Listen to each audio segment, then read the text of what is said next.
Hello guys, जय हिंद and welcome back to stand up classes. तो फाइनली कोस्ट गार्ड जीडी वालों, आप सभी के लिए एक बड़ी खुशखबरी है। क्लास शुरू करने से पहले वो खुशखबरी सुन लीजिए।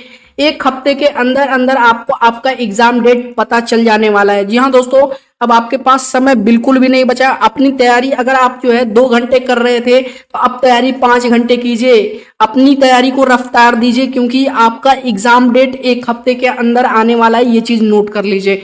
तो फाइनली आप सभी का एक बार फिर से स्वागत है जो है कोस्ट गार्ड के एक और नए क्लास में आपका। तो यहाँ पे हम सेक्शन 1 साइंस का super mock test class number ये 7 यहाँ पे करने वाले हैं और कुछ टॉप लेवल के फिर से क्वेश्चंस लेकर के आया हूँ। यहाँ पे एक भी क्वेश्चन छोड़ना मत, इससे बाहर कुछ भी मत पढ़ो। सीधे 10/10 दिलाने वाली ये क्लासेस आपको मैं दे रहा हूँ। 10/10 गारंटी के साथ इन क्लासेस आपको मिलेगा। और महापीडीएफ 3.0 का साइंस एक बार सॉल्व कर लेना। अगर 10/10 नहीं आया तो एग्जाम देकर के आना, फिर कहना सर सेक्शन 1 में साइंस में 10/10 आपने नहीं दिलवाया। तो चलो देर ना करते हुए फटाफट इस क्लास को लाइक और शेयर कर दीजिए। आज चलिए शुरुआत करते हैं अपनी क्लास की, आगे बढ़ते हैं। अब देखो, सबसे पहले इसी चीज की मैं बात कर रहा था, महापीडीएफ 3.0। बाबू अगर अभी तक नहीं लिए हो, सेक्शन 1 में 50+ मार्क्स अगर लाना है, सिलेक्शन लेना है, 50+ मार्क्स अगर लाना चाहते हो सेक्शन 1 में, तो ये बुक आपके पास, ये पीडीएफ बुक आपके पास होना ही चाहिए। देखो, इसमें आपको 5 सब्जेक्ट से रिलेटेड, जो सेक्शन 1 में 5 सब्जेक्ट हैं, 5 सब्जेक्ट से रिलेटेड बेस्ट प्रैक्टिस सेट्स और टॉप एग्जाम क्वेश्चंस मिलने वाले हैं। और साथ ही में ये आपके नए एग्जाम पैटर्न पे आधारित है, यानी हर एक 6 महीने पे ये बुक आपकी अपडेट होती है। मतलब इस सीरीज की ये तीसरी किताब है आपकी, समझ रहे हो। मतलब पब्लिकेशंस की जो किताबें होती हैं, अरिहंत हो गया, लूसेंट वगैरह हो गया, वो किताबें जो है आपकी अपडेट नहीं होती हैं, अप टू डेट नहीं होती हैं। 2 साल 3 साल पुरानी किताबें उठा के पढ़ते हो बाबू, कुछ नहीं आने वाला है वहां से। हर बार नए क्वेश्चंस जुड़ रहे हैं, हर बार नए तरीके से जो है पेपर बन रहा है आपका कोस्ट गार्ड का। अगर सिलेक्शन लेना है तो नए पैटर्न पे आधारित ये महापीडीएफ 3.0 आपको लेके पढ़ना ही पड़ेगा। इसकी कॉस्ट है देखो 200 रुपए, ठीक है। आरएस 200, लेकिन 200 का पेमेंट नहीं करना है, मात्र आरएस 100 में फिलहाल आपको मिल रहा है। लेना कैसे है, 9795111812 पे व्हाट्सएप करो, तुरंत आपको ये बुक मिल जाएगी। तुरंत पेमेंट करो, तुरंत बुक लो और अपनी तैयारी जारी रखो, क्योंकि देखो एक हफ्ते के अंदर आपको एग्जाम डेट मिल जाने वाला है। तो तैयारी में समय बिल्कुल भी नहीं बचा है। आगे बढ़ते हैं, क्वेश्चन से शुरुआत करते हैं अपने इस क्लास का। क्वेश्चन फॉर यू, पहला क्वेश्चन है, ध्यान से देखना। Which of the following is the ore of aluminium. हमने कल ही आपसे ये क्वेश्चन पूछा था, जो पिछला हमारा क्लास था उसमें हमने ये क्वेश्चन फॉर यू दिया था। ऑलमोस्ट लगभग सभी कैंडिडेट ने सही इसका जवाब दिया था। ये एग्जाम में भी पूछा गया है। कह रहा है कि इनमें से कौन सा एल्युमिनियम का एक जो है ओर है, मतलब एसेक है। और क्या होता है, कच्ची धातु होती है जिससे जो है जो मुख्य मेटल होता है वो एक्सट्रैक्ट किया जाता है। तो बॉक्साइट जो है, याद रखना, ऑप्शन नंबर डी करेक्ट हो जाएगा। लगभग सभी ने सही जवाब दिया था, bauxite is the ore of aluminium. ये एसेक है एल्युमिनियम का। नेक्स्ट क्वेश्चन करते हैं, ध्यान से करते हुए चलेगा। Which of the following noble gases used in the treatment of cancer. ये क्वेश्चन मैं करा चुका हूं पहले भी।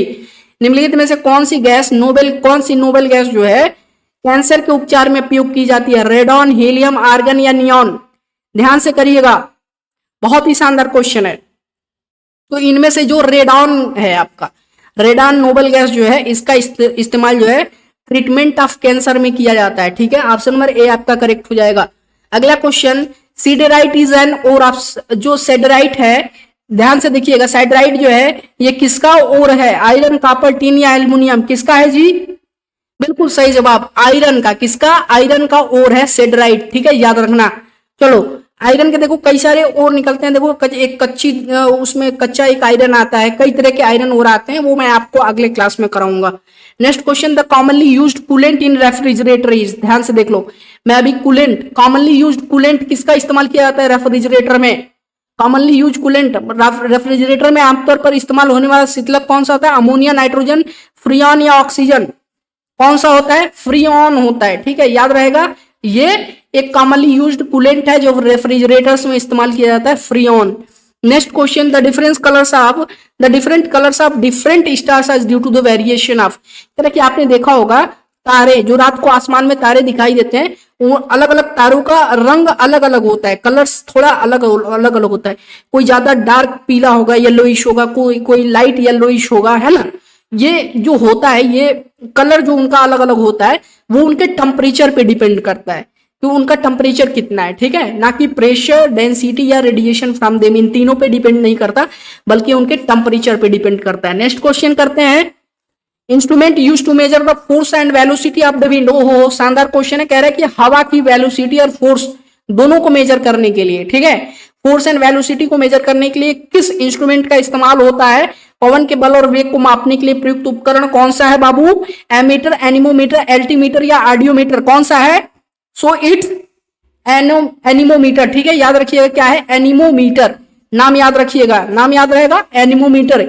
ये वेग यानी विंड के जो है वेग और फोर्स दोनों को मेजर करता है, ठीक है। बल और जो है वेग को मेजर करता है, force and velocity. Next question, woollen clothes जो होती हैं, मतलब ठंडियों में पहने जाने वाले जो कपड़े होते हैं, ठीक है, जो उलेन क्लॉथेस होती हैं, उन्हीं कपड़े जो होते हैं वो हमारे शरीर को गर्म रखते हैं। क्यों क्यों गर्म रखते हैं? ऐसा क्या होता है उनमें? Wool increases temperature of the body.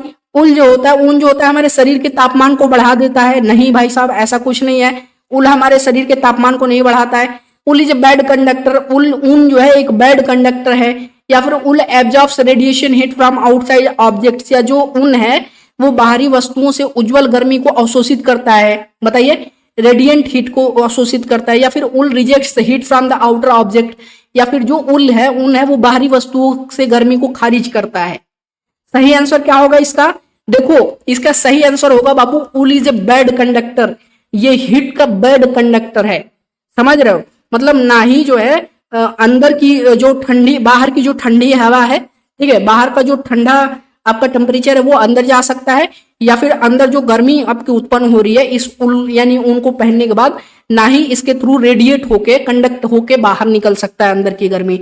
तो ये क्या है, किस लिए हमारे शरीर को ये गर्म रख पाता है? क्योंकि ये एक बैड कंडक्टर है। जब हम इसे अपने शरीर पे पहन लेते हैं ऊन से बने कपड़ों को, तो ये बाहर की जो है ठंडी हवाओं को या फिर ठंडक को अंदर नहीं जाने देता, और अंदर की हो रही गर्मी, शरीर की हो रही गर्मी में इसको, अंदर की गर्मी को भी बाहर नहीं जाने देता, ठीक है, याद रखिएगा। तो wool is a bad conductor, ऊन एक बुरा संवाहक है। तो ऑप्शन नंबर बी आपका करेक्ट हो जाएगा अकॉर्डिंग टू क्वेश्चन। अगला question, while catching a ball a player pulls down his hand to lower the. अच्छा, आप लोग क्रिकेट देखते होगे या फिर बचपन में क्रिकेट खेले होगे, या कुछ लोग तो अभी भी शौक रखते होंगे क्रिकेट खेलने का। तो आपने ध्यान से देखा होगा कि जब एक बैट्समैन एक बॉल को मारता है, तो जो बॉलर होता है जब उस बॉल को कैच करने जाता है तो अपने हाथ को थोड़ा पीछे की तरफ खींचता है, थोड़ा और टाइम देता है उस बॉल को अपने हाथ में आने के लिए। ऐसा क्यों? क्योंकि किस चीज को कम करने के लिए वो ऐसा करता है? उस बॉल के फोर्स को, उस बॉल के मोमेंटम को, या उस बॉल के इंपल्स को, या कैचिंग टाइम को? बताइए। देखो, होता क्या है ना कि जो प्लेयर होता है उस बॉल के मोमेंटम को कम करने के लिए, ठीक है, थोड़ा जितना टाइम दिया जाएगा उतना, मतलब बॉल जितना ट्रेवल करेगा, ठीक है, धीरे धीरे उसका मोमेंटम कम होता जाएगा। तो वो थोड़ा और समय इसलिए दिया जाता है, प्लेयर हाथ को पीछे इसलिए खींचता है कि उसका मोमेंटम थोड़ा और कम हो जाएगा, और गति जब कम होगी तो हाथ में जब गेंद आएगा तो चोट कम लगेगी, ठीक है। तो ऑप्शन नंबर बी आपका करेक्ट हो जाएगा, ठीक है। मोमेंटम को कम करने के लिए प्लेयर अपने हाथ को पीछे खींचता है।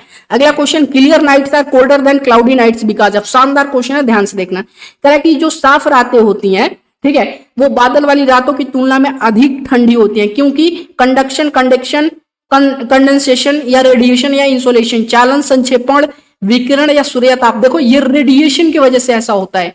किस वजह से होता है? ये रेडिएशन की वजह से ऐसा होता है। जो क्लियर नाइट्स होती हैं, साफ सुथरी रातें जो होती हैं, वो अधिक ठंडी होती हैं किसकी तुलना में? जो क्लाउडी नाइट्स होती हैं, यानी बादल, जिस रात में, जिन रातों में बादल लगे होते हैं, ये सब के सब रेडिएशन की वजह से होता है। ऑप्शन नंबर सी आपका करेक्ट हो जाएगा। एग्जाम में पूछा गया क्वेश्चन है, सब क्वेश्चन, ऑलमोस्ट हर एक क्वेश्चन पूछा गया। आपको कुछ भी बाहर से पढ़ने की जरूरत नहीं है। एग्जाम तक ये क्लासेस करा रहा हूँ, वो कर लीजिए। और महापीडीएफ 3.0 में जो 1100 प्लस साइंस के क्वेश्चन दिए हैं ना भाई साहब, वो कर लीजिए, कुछ भी अलग नहीं पढ़ना है आपको।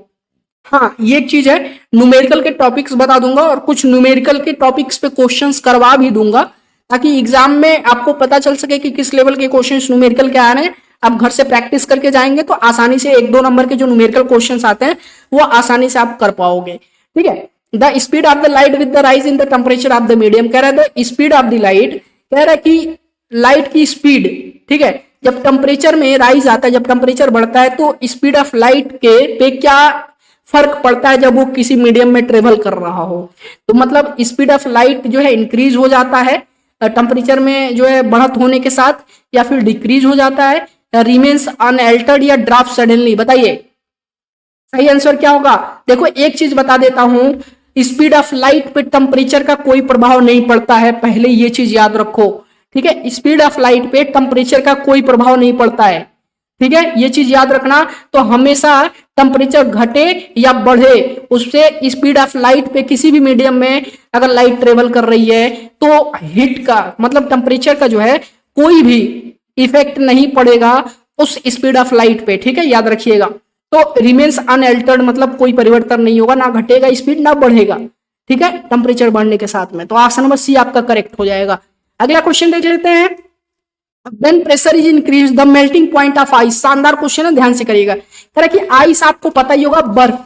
कह रहा है कि जब प्रेशर बढ़ाया जाता है, ठीक है, तो मेल्टिंग पॉइंट ऑफ आइस, जो आइस का मेल्टिंग पॉइंट होता है, जो गलांक होता है, उस पर क्या प्रभाव पड़ता है? इंक्रीज होता है मतलब बढ़ता है, या फिर कोई चेंज नहीं होगा, या डिक्रीज होगा, या depends on the impurities in the ice, या बर्फ में अशुद्धियां जो होंगी उस पर निर्भर करता है। बताइए, बहुत ही शानदार क्वेश्चन। देखो एक चीज मैं बता देता हूं, जब प्रेशर लगाया जाता है ना, जब प्रेशर उस पर डालोगे, जब प्रेशर इंक्रीज करोगे आइस के ऊपर, तो उसका मेल्टिंग पॉइंट क्या होगा? डिक्रीज होगा। ठीक है, मेल्टिंग पॉइंट क्या होगा बाबू? डिक्रीज होगा मेरे डियर सोल्जर्स। उसका जो मेल्टिंग पॉइंट है वो हमेशा डिक्रीज होगा अगर आइस के ऊपर प्रेशर इंक्रीज करोगे तो। एग्जाम में पूछा गया, बहुत ही शानदार क्वेश्चन है ये, हमेशा पूछता रहता है और बच्चे गलती कर देते हैं। ठीक है, वो सोचते हैं प्रेशर अगर इंक्रीज होगा तो मेल्टिंग पॉइंट ऑफ आइस भी इंक्रीज होगा। बहुत मार मारूंगा, पटक पटक के मारूंगा। ठीक है, याद रखना, गलती नहीं करना है। 100 बार ये क्वेश्चन आपको पढ़ाता हूं। आगे बढ़ते हैं। Oil rises up the wick in a lamp because. देखो वही क्वेश्चन आ गया जो हर बार एग्जाम में रहता है। मैं आपको ये क्वेश्चन लिटरली 3 से 4 क्लासों से बताते हुए आ रहा हूं। क्यों बता रहा हूं? क्योंकि ये लिटरली एग्जाम क्वेश्चन है। आपको अगर 5 शिफ्ट देखने को मिल रहा है, मान लीजिए अगर आपका एग्जाम 5 शिफ्ट में खत्म कर दिया जा रहा है, एक एग्जाम्पल ले लो, तो 5 शिफ्ट में से कम 2 से 3 शिफ्ट में ये क्वेश्चन आपको देखने को जरूर मिलेगा। ठीक है, याद रखिएगा। तो ऑयल जो होता है, जो तेल होता है, एक तरह से कैरोसिन लैंप वाला, जो कैरोसिन लैंप जो होता है जिसमें मिट्टी का तेल का इस्तेमाल होता है। आपने जब बिजली नहीं थी गाँव में, बहुत पहले, लगभग 10-12 साल पहले की बात कर लेते हैं। ठीक है, कुछ ऐसे भी आपके भी गांव ऐसा रहा होगा कि आप लोगों ने जरूर वो लैंप, कैरोसिन ऑयल वाला लैंप यूज किया होगा। तो जो उसमें बत्ती पड़ती थी, बत्ती में आपने देखा होगा कैरोसिन ऑयल ऐसे ऊपर की तरफ उठता है, तभी वो बत्ती जलती है ना। वो सोखता है ऊपर की तरफ, ऑयल जो है राइज होता है। तो ये किसका एग्जाम्पल है? किस वजह से होता है? ये साइंस का कौन सा फिनोमिना के वजह से होता है? Diffusion of oil through wick के, मतलब बाती के माध्यम से तेल का प्रसार हो रहा है, या फिर तेल बहुत हल्का है, या फिर सरफेस टेंशन के फिनोमिना की वजह से हो रहा है, या कैपिलरी एक्शन, केशिका क्रिया होता है। बाबू बार बार बता चुका हूं। कल ही मैंने ब्लॉटिंग पेपर वाला भी जो पिछला हमारा क्लास था, उसमें ब्लॉटिंग पेपर इंक कैसे सोखता है वो भी हमने आपको बताया था। वो कैपिलरी एक्शन की वजह से ही होता है। और इसका भी बता रहा हूं, कैपिलरी एक्शन याद रखना, क्योंकि एग्जाम में आया, गलत किए तो बहुत मार मारूंगा। अगला question, in the atmosphere ultraviolet rays are absorbed by. कह रहा है कि वायुमंडल में जो पैराबैंगनी किरणें होती हैं वो किसके द्वारा अवशोषित की जाती हैं? शानदार क्वेश्चन है। ऑक्सीजन, नाइट्रोजन, ओजोन या हीलियम? ध्यान से सुन लो। एटमॉस्फेयर में यानी हमारे वायुमंडल में जो अल्ट्रावायलेट रेज है उसको कौन एब्जॉर्ब करता है? अरे गधे, ओजोन एब्जॉर्ब करता है। ओजोन लेयर जो है हमारा, वो कौन एब्जॉर्ब करता है? ओजोन लेयर जो है एब्जॉर्ब करता है, याद रखिएगा। ठीक है, ओजोन लेयर एब्जॉर्ब करता है जो सूर्य से हमारे वातावरण में अल्ट्रावायलेट किरणें आती हैं। ठीक है, चलो नेक्स्ट क्वेश्चन।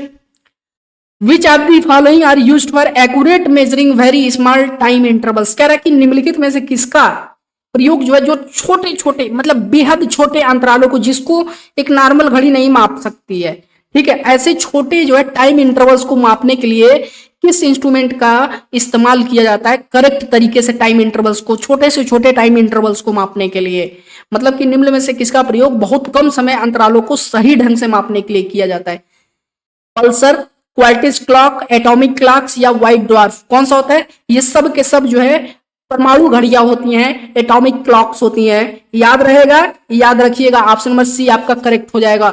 नेक्स्ट क्वेश्चन देखते हैं। Why does bleeding occurs through the nose in high mountains regions? ओ हो, शानदार क्वेश्चन है, ध्यान से देखना। क्या है कि ऊंचे पर्वतीय क्षेत्रों में नाक से कभी चढ़ाई करोगे, काफी ऊंचे पर्वतीय क्षेत्रों में जब आप कभी चढ़ाई करके देखना, ठीक है, वहां होता क्या है, कभी कभी जो है नाकों से जो है ब्लड आना शुरू हो जाता है, नाक से जो है लिटरली ब्लड आना शुरू हो जाता है। ऐसा क्यों होता है? क्योंकि जो प्रेशर होता है, द प्रेशर ऑफ ब्लड होता है कैपिलरी के अंदर, वो बाहरी प्रेशर से अधिक होता है, या प्रेशर हाई एल्टीट्यूड पे अधिक होता है प्लेन्स की अपेक्षा, ठीक है, मतलब समतल के अपेक्षा, मैदानी इलाकों की अपेक्षा ऊंचाई वाले स्थानों पे, उच्च ऊंचाई पे दबाव जो है क्या होता है, अधिक होता है मैदानी इलाकों से की तुलना में। या ब्लड प्रेशर ऑफ पर्सन का इंक्रीज हो जाता है हाई एल्टीट्यूड्स पे, या ब्लड प्रेशर फ्लक्चुएट होता है और फाइनली डिक्रीज हो जाता है ऊंचे जो है स्थानों पे। बताइए सही आंसर क्या होगा?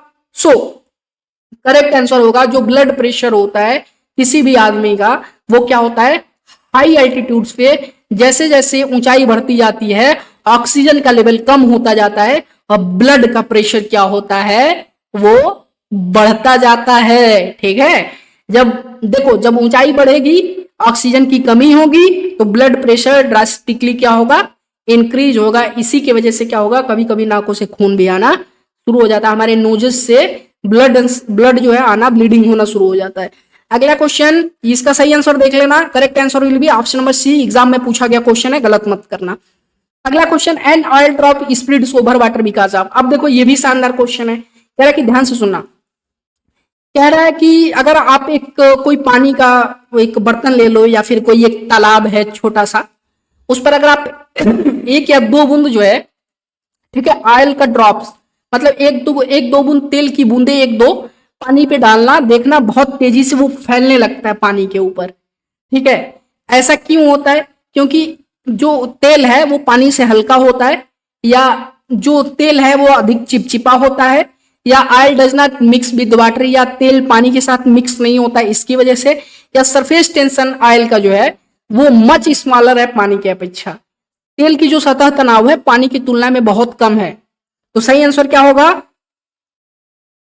So the correct answer will be the surface tension. The surface tension of oil is much smaller than the that of water. ठीक है, याद रखना, तेल का जो सरफेस टेंशन है बाबू वो पानी की अपेक्षा बेहद कम होता है, जिसके कारण वो तेजी से फैलना शुरू हो जाता है। ठीक है, next question, when the main switch off the house is put of its disconnect the. कह रहा है कि जब घर का मेन स्विच ही आप बंद कर दोगे तो वो क्या डिस्कनेक्ट करेगा, लाइव वायर को सिर्फ डिस्कनेक्ट करेगा, या लाइव और अर्थ वायर दोनों को डिस्कनेक्ट करेगा, या लाइव और न्यूट्रल वायर को भी डिस्कनेक्ट करेगा, या अर्थ वायर और न्यूट्रल वायर को भी डिस्कनेक्ट करेगा। एक चीज मैं बता देता हूं, ये जो अर्थिंग होती है ये मेन स्विच से इसका कोई काम नहीं है। ठीक है, तो अर्थिंग को तो बंद नहीं करेगा, किसको बंद होगा, जो लाइव वायर होगा और जो न्यूट्रल वायर होगा। मेन स्विच जब बंद होगा किसी भी घर का, ठीक है, तो वो क्या होगा, लाइव वायर और जो है याद रखिएगा न्यूट्रल वायर जो होगा, ठीक है, याद रखिएगा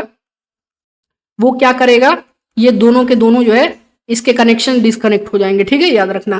तो ऑप्शन नंबर सी आपका करेक्ट हो जाएगा। Next question, which of the following pairs of physical quantities have the same dimensions. ओ हो शानदार, इनमें से कह रहा है, ध्यान से सुन लेना, कह रहा है कि विच of the following pair of physical quantities, इनमें से किस फिजिकल क्वांटिटीज के पेयर का जो डायमेंशन होता है वो सेम होता है, मतलब डायमेंशनल फार्मूला एक तरह से जो डायमेंशन होता है वो सेम होगा। फोर्स और पावर का, वर्क और पावर का, वर्क एंड एनर्जी का, मोमेंटम एंड पावर का। देखो जब फार्मूला दो, अगर फार्मूला पता होगा तभी डायमेंशन निकाल पाओगे। ध्यान से सुन लो, बताइए तो किसका सही होगा। देखो वर्क एंड एनर्जी, ठीक है, वर्क और एनर्जी,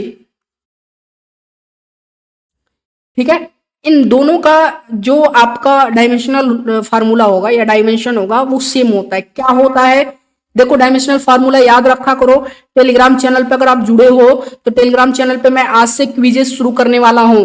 अगर आपने अभी तक टेलीग्राम चैनल नहीं ज्वाइन किया तो डिस्क्रिप्शन में मैंने लिंक दे दिया है, टेलीग्राम चैनल जरूर ज्वाइन कर लीजिए। और टेलीग्राम चैनल पे ये सारे कंटेंट मैं पहले भी दे चुका हूँ, डायमेंशनल फार्मूला वगैरह तो यार महापीडीएफ 3.0 में भरा पड़ा है।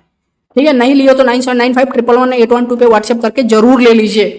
तो बात कर लेते हैं बाबू डायमेंशनल फार्मूला को लेकर के। तो डायमेंशनल फार्मूला M1, ध्यान से सुन लेना क्या होता है, M1L2 T-2, यही डायमेंशनल फार्मूला होता है जो कि वर्क एंड एनर्जी का सेम होता है। सेम ही दोनों का डायमेंशनल फार्मूला है M1L2 T-2। ठीक है, याद रहेगा। नेक्स्ट क्वेश्चन, अब मल्टीमीटर यूज टू मेजर, ध्यान से करेगा, गलत नहीं होना चाहिए। एक मल्टीमीटर क्या मेजर करता है जी, ये तीनों मल्टी मतलब इसका कई सारे काम है। मल्टी लिखा हुआ है, current, voltage, resistance, all of the above हो जाएगा।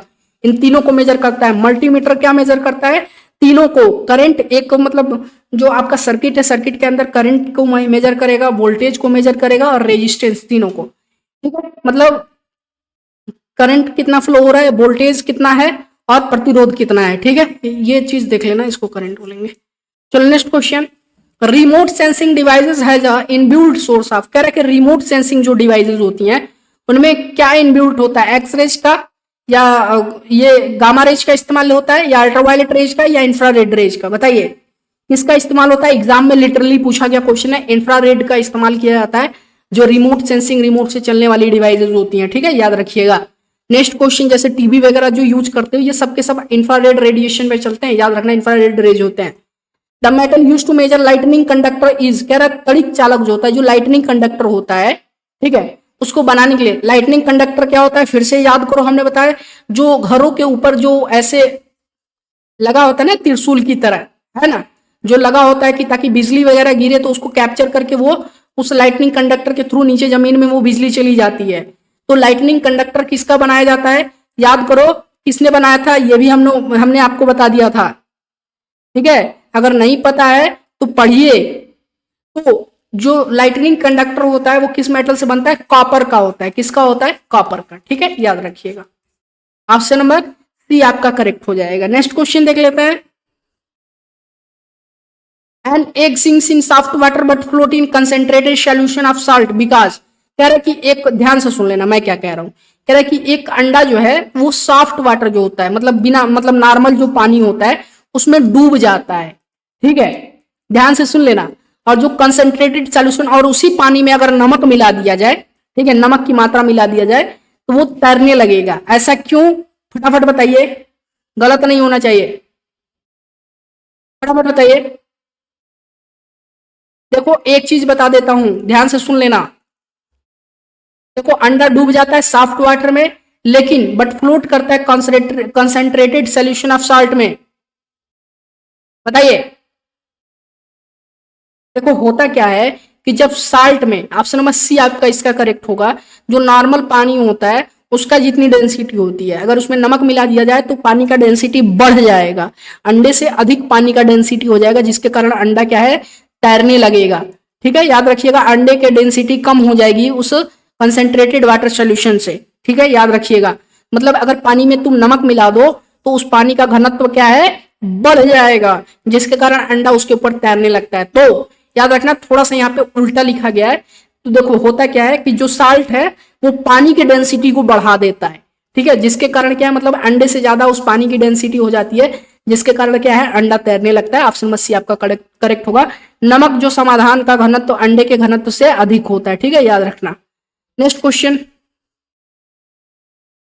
which of the following circuit element is used to block DC current in an electronic circuit, है कि आपने डीसी करंट देखा होगा। ठीक है, तो डीसी करंट का जो सर्किट होता है उस पे करंट को ब्लॉक करने के लिए, ठीक है, जगह जगह पे ब्लॉक करने के, कहां से ब्लॉक करना है, कहां से खोलना है, ब्लॉक करने के लिए किस इलेक्ट्रॉनिक सर्किट एलिमेंट का इस्तेमाल किया जाता है, बताइए किस सर्किट एलिमेंट का इस्तेमाल होता है। रेजिस्टेंस नहीं भाई साहब, रेजिस्टेंस थोड़ी होगा, कैपेसिटेंस, इंडक्टेंस या डायोड, किसका इस्तेमाल होता है बताइए। करेक्ट आंसर होगा कैपेसिटेंस। ठीक है, याद रखना, कैपेसिटर बोलते हैं। ऑप्शन नंबर बी आपका करेक्ट होगा, कैपेसिटर, कैपेसिटेंस का इस्तेमाल होता है। ठीक है, ऑप्शन नंबर बी आपका करेक्ट होगा। अगला question, the weakest of all fundamental forces, कह रहा कि जितने भी मौलिक बल होते हैं उसमें से सबसे कमजोर बल कौन सा है, ग्रेविटेशनल फोर्स, इलेक्ट्रोस्टैटिक, मैग्नेटिक या न्यूक्लियर, बताइए।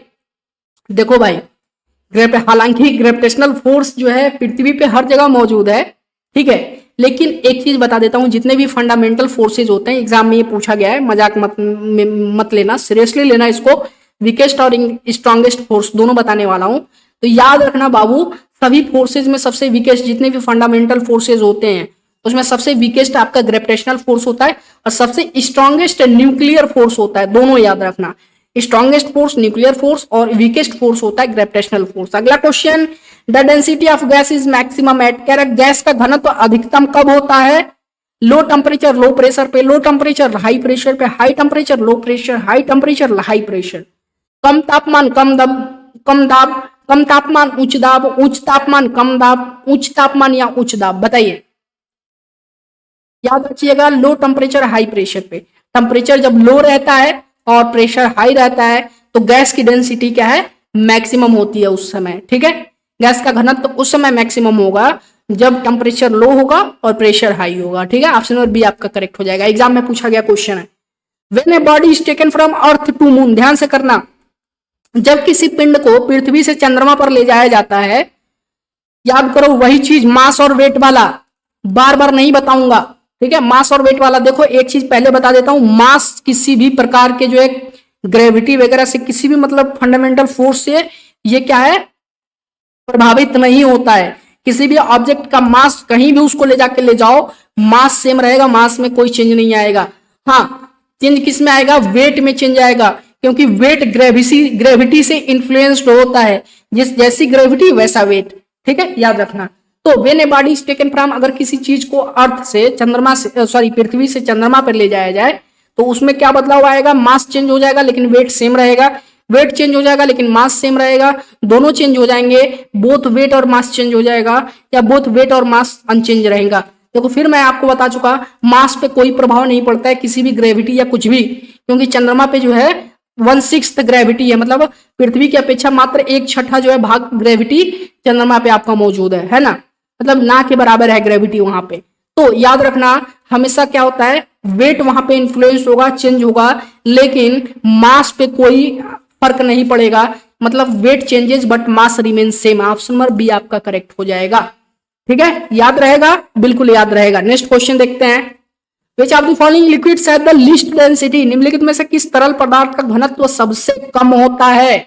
Least density, fresh water, salt water, petrol या मरकरी। हम साल्ट वाटर को तो कह ही नहीं सकते, है ना, साल्ट वाटर को तो कह ही नहीं सकते। मरकरी की भी डेंसिटी बहुत अधिक होती है, फ्रेश वाटर की भी डेंसिटी ठीक ठाक होती है, लेकिन पेट्रोल की डेंसिटी क्या होती है बाबू, सबसे कम होती है। जितने भी ये लिक्विड्स दिए गए हैं, इन सारे लिक्विड्स में सबसे कम अगर किसी चीज की डेंसिटी होती है वो होती है पेट्रोल की, बहुत हल्का लिक्विड होता है आपका। नेक्स्ट क्वेश्चन, हल्का होता है लेकिन आग लगाने के लिए काफी होता है ना, क्योंकि हाईली फ्लेमेबल होता है। ऑप्शन नंबर सी आपका करेक्ट हो जाएगा अकॉर्डिंग टू क्वेश्चन। अगला, device use to change the speed of an electric fan, तरह की बिजली के जो पंखे के। अच्छा एक बात बताओ, कभी कभी आपके घर पे आपके पापा कहते हैं यार बेटा देखो पंखा है जो पहले तेज चल रहा था लेकिन अब उसकी स्पीड थोड़ी धीमी हो गई है, ठीक है, इसका कुछ करो। तो आप क्या करते हो, उसका पंखे का स्पीड बढ़ाने के लिए आप क्या करते हो, एम्पलीफायर, रेगुलेटर, स्विच या फिर रेक्टिफायर, बताइए क्या करते हो। अरे भाई साहब उसका रेगुलेटर चेंज करते हो ना, उसका रेगुलेटर चेंज कर देते हो, है ना। अगर 2 एम्पियर का रेगुलेटर यूज कर रहे हो तो उसको और उसका बढ़ा देते हो, है ना, 2.5 या 3 एम्पियर तक का रेगुलेटर लगा लोगे, स्पीड अपने आप बढ़ जाएगा। तो किसी भी डिवाइस में, ठीक है, उसकी स्पीड को चेंज करने के लिए रेगुलेटर का इस्तेमाल कर लो तो क्या होगा, चेंज हो जाएगा। ऑप्शन नंबर सी बी आपका करेक्ट हो जाएगा, एग्जाम में पूछा गया क्वेश्चन है। अगला question, the frequency of ultrasound waves, याद करो अल्ट्रासाउंड वेव्स की बात हो रही है यहाँ पे। 20 किलो हर्टेज से अधिक या 20,000 किलो हर्टेज से अधिक, या बिलो 20 किलो हर्टेज, या बिलो 2 किलो हर्टेज, बताइए करेक्ट आंसर क्या होगा। अरे याद करो 20 किलो हर्टेज से KHZ, 20 किलो हर्टेज से कम वाली जितनी भी फ्रीक्वेंसीज होती हैं, ठीक है, टाइपिकली वो अल्ट्रासाउंड वेव्स होती हैं, ठीक है, याद रखना। नेक्स्ट क्वेश्चन, इन MRI मशीन, MRI मशीन की बात हो रही है, ठीक है, ध्यान से सुना, MRI, ठीक है, आजकल तो बहुत ही फेमस वर्ड है।